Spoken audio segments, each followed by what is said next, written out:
Welcome to the channel. My name's Stu and this is a story about returning to play electric guitar after putting it down nearly 40 years ago, and the lessons learned to get up to speed with the many changes in the music industry when looking to purchase guitars, amps and pedals. So do check out the previous video, which is the introduction to this journey.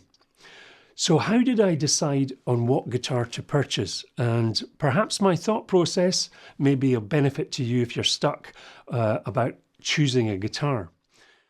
Now, just a reminder from the previous video, my purchase was at the beginning of the pandemic lockdown, and that had a bearing on what I was going to buy. So first of all, I decided after much consideration that I was going to be buying brand new from a reputable guitar store, and here are my reasons. Purchasing from a reputable agent gave me security, store accountability, and a sales record should I wish to sell it in the future. And yes, you lose money on new products depending on the product and its availability, but that wasn't going to be an issue for me. I was also aware of the growing problem on the used market and regarding fake, altered and stolen guitars. And yes, I could tell you stories of ridiculous attempts by chancers trying to flog Gibson and Fender guitars back in the 1970s. I mean, some of them were just dreadful and easily spotted.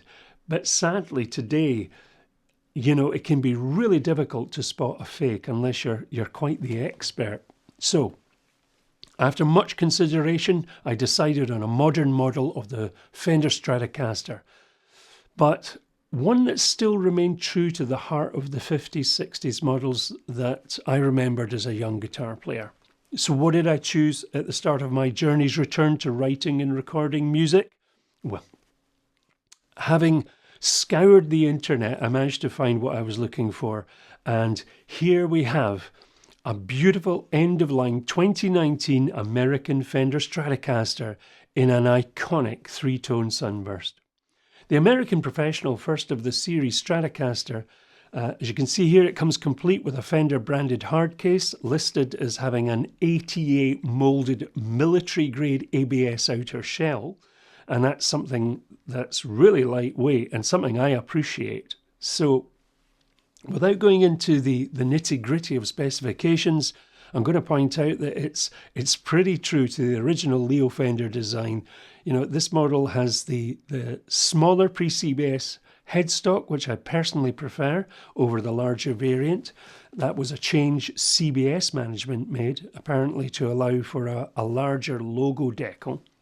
The maple neck is a deep C with a rosewood fingerboard at 9.5 radius with narrow tall frets, and the Strats I was used to had a 7.25 radius board with small fret wire. So when I first played the guitar, I could feel the difference, but I got used to it quite quickly. And, you know, at the end of the day, there's just no doubt about it. This feels like a Strat. The back of the neck is finished in a satin urethane and is comfortable. Even after hours of playing, it doesn't get sticky under your hand. But in a video to come, I'm going to be singing the praises of something much more comfortable to play, so stay tuned. A bone nut helps to stop string binding, particularly when using the tremolo, and I really do find the tremolo unit pretty stable. I used to use a few tremolo systems back in the day, and it just became second nature to tune your guitar throughout a set. And because you did it so often, you developed a good ear for tuning quickly. This is pretty good at staying in tune. The pickups are V-Mod single coil first type with a Tim Shaw humbucker at the bridge, and these are given the name Shawbuckers. Now, some of you might say, well, that's not very original to the iconic Strat look, and I agree, but this is a modern build, and that's a concession I'm quite happy to have, to give me a bit more versatility. You see, in my latter guitar playing days in the early 80s, I began using guitars with humbuckers and DiMarzio distortion style pickups, so I was familiar with the sound that this would likely produce. Again, my reasoning at the time of purchase was I had no plans to purchase any other guitars that would give me wider tonal choices. And I can just about hear the laughs regarding that statement. Yes, more reviews to follow. Of course, another later feature to the Strat was the 5-blade toggle switch, and again I'm very happy with that as another concession for everyone that remembers balancing the old 3-blade toggle in that famous out of phase, as everyone called it, that out of phase position until Fender introduced the 5-way switch in 1977. It was a real pain, and I'm sure many of you will remember that. Searching the Fender website, there were of course a few modern Strats to choose from, but I decided against the Fender Strat Ultra because for me the modifications deviated a step too far, particularly in relation to the body comfort cut and the heel carve at the neck joint. And neither did I want one of the classic models based on the 50s, 60s or 70s period, as I wasn't wanting to actually recreate tones from any specific era. And ultimately, if I had gone down that route, I might just have purchased all three. But keep following the journey, as there are surprises to come, even to me. So the American Pro, the first in the series, it seemed like a good compromise and a good starting point. And after all, I could always replace pickups. That was something that was popular to do back in my performing days. In those days, most of us poor wannabe rock musicians could only afford one guitar at a time.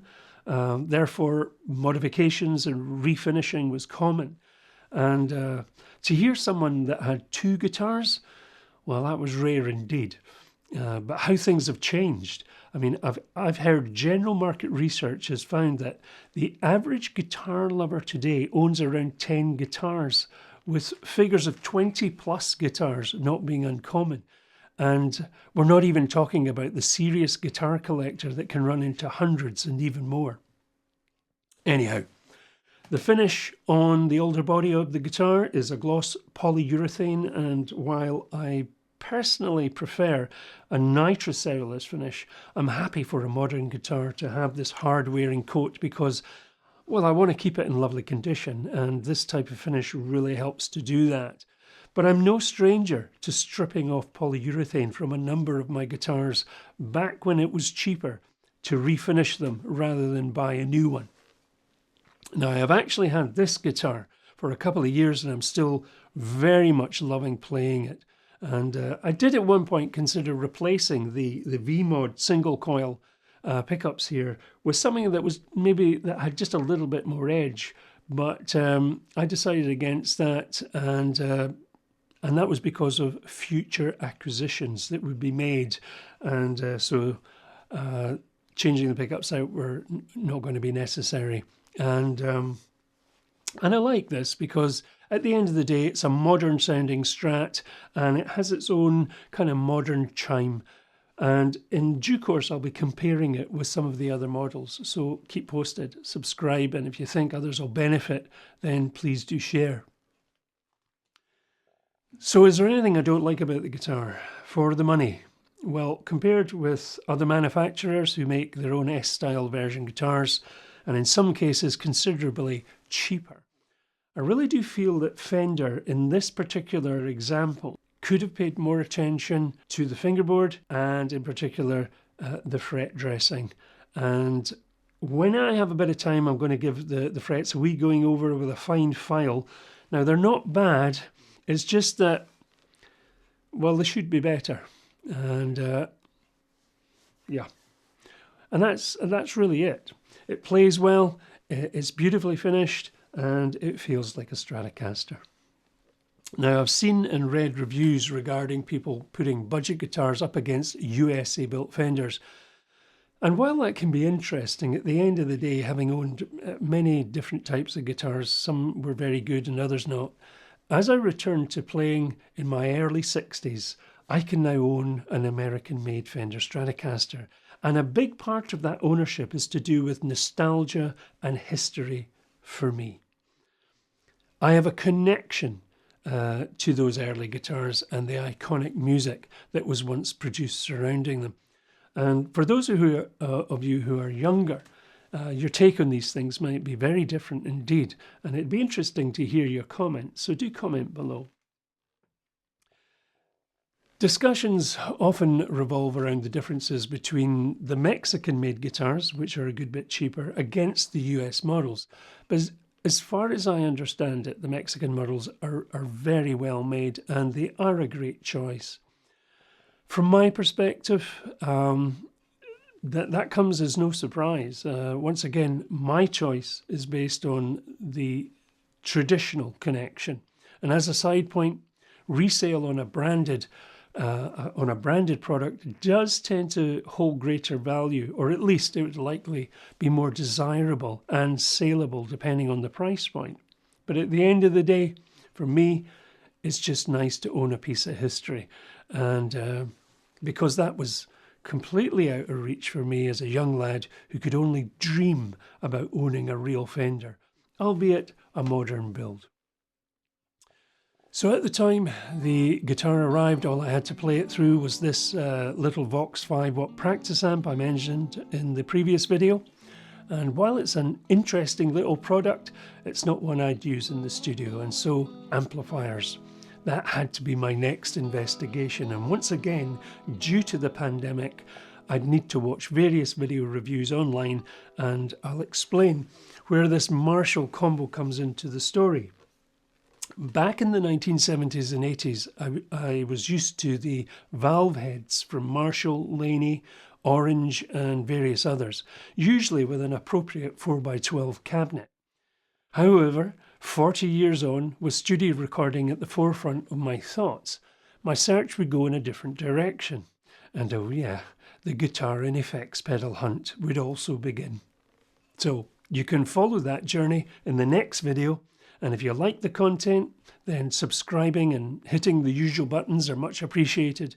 And please do add your own comments below, or any questions you think I might be able to help you with. So until next time, the journey continues. Take care.